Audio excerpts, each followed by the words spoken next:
নমস্কাৰ বন্ধুসকল, স্বাগতম জনাইছোঁ মোৰ এটা ভিডিঅ'লৈ।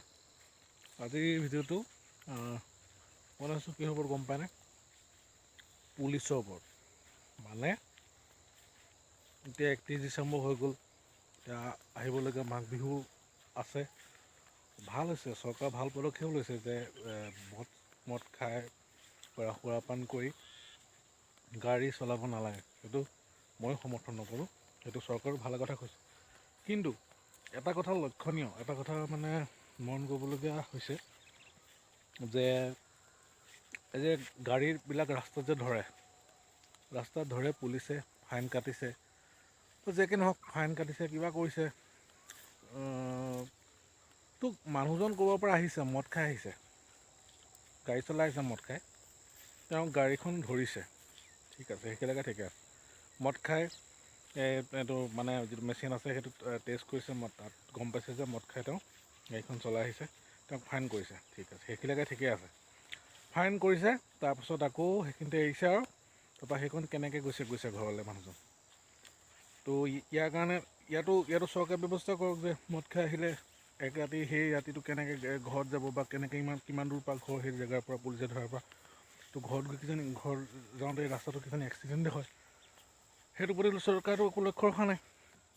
সেইখিনিতে ফাইনটো কাটিছে, বছ ফাইনটো কাটি পঠিয়াই দিছে। মোৰ ক'বলগীয়াটো এই বিষয়টো এইটো যে ফাইনটো কাটিছে ঠিকে আছে, কিন্তু তাৰ বিনিময়ত চৰকাৰে এক ৰাতি ইয়াতো জেলত থ'ব লাগে, এইটো থানাত থ'ব লাগে, সেইজন মানুহক উচিত শাস্তি সেইটো এক ৰাতি দিব লাগে, তাৰপিছত পাছদিনা ঘৰলৈ পঠিয়াই দিব লাগে। এইখিনিতে শেষ নহয় যে পইচাটো লৈ পেলাই ফাইনটো কাটি পেলাই মানুহজন পঠিয়াই দিছে। তো সেইটো মোৰ বিচাৰ্য বিষয় দেই। মই আজি অলপ দিনৰ আগতে ফেচবুকত আমাৰ সম্পৰ্কীয় দাদা এজনে হয়, তেওঁ দিছিলে এইটো বিষয়ে, মই চালোঁ, হয় কথাটো হয়। এইটো মানে এনেকুৱা ধৰণৰ ভিডিঅ' নানা ধৰণৰ আছে, তো মই এনেই জাষ্ট এটা মন গ'ল বনাবলৈ এইটো বিষয়ৰ ওপৰত, তো মই বনাইছোঁ। ভিডিঅ'টো চাই ভাল পালে শ্বেয়াৰ কৰিব। মানে মোৰ কথাটো ক'বলগীয়া কথাটো কি গম আপোনালোকে বুজি পালে চাগে, নিশ্চয় বুজি পালে। কথাটো হ'ল ফাইনটো লোৱাটোৱে মেইন কথা নহয়, তাৰ কাৰণে এটা যথোপযুক্ত শাস্তি দিব লাগে, ফাইনটোৱে শাস্তি নহয়। তো সেইখিনি যিখিনিলৈকে মানুহজন ধৰিলে সেইখিনিৰ পৰা ঘৰটো কিমান দূৰ বা কিমান দূৰ যাব লাগিব সেইটোতো মেইন কথা। গতিকে সেইটোৰ ওপৰত লক্ষ্য ৰাখিব লাগে চৰকাৰেও, বা এদিন এৰাতি জেলত থ'ব লাগে, ইয়াতো শাস্তি দিব লাগে, তেনেধৰণে জেলত থৈ এৰাতিৰ কাৰণে মানুহজনক যোৱাৰ ব্যৱস্থা কৰিব, ঘৰলৈ নালাগে, সেইটো থৈ আহিব লাগে।